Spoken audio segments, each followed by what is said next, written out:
Live സ്ട്രീമിംഗിനിടെ യേശുവിനെ അവഹേളിക്കുന്ന തരത്തിലുള്ള പരാമർശം നടത്തിയ ഇന്തോനേഷ്യൻ ട്രാൻസ്ജെൻഡർ സോഷ്യൽ മീഡിയ ഇൻഫ്ലുവൻസറിന് ജയിൽ ശിക്ഷ.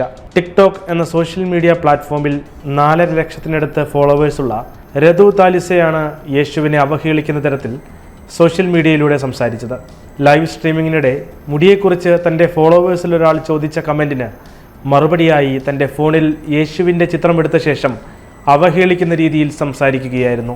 വീഡിയോ വൈറലായതിന് തൊട്ടു പിന്നാലെ ഇന്തോനേഷ്യയിലെ നിയമപ്രകാരം താലിസയ്ക്കെതിരെ മതനിന്ദാ കുറ്റം ചുമത്തി കേസെടുക്കുകയായിരുന്നു.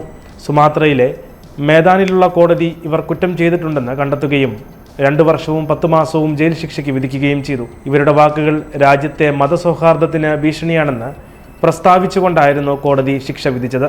2019 2024 ഇടയിൽ ഈ നിയമപ്രകാരം കുറഞ്ഞത് 560 പേർക്കെതിരെ കേസെടുക്കുകയും അതിൽ 421 പേർക്ക് ശിക്ഷ വിധിക്കുകയും ചെയ്തിട്ടുണ്ട്.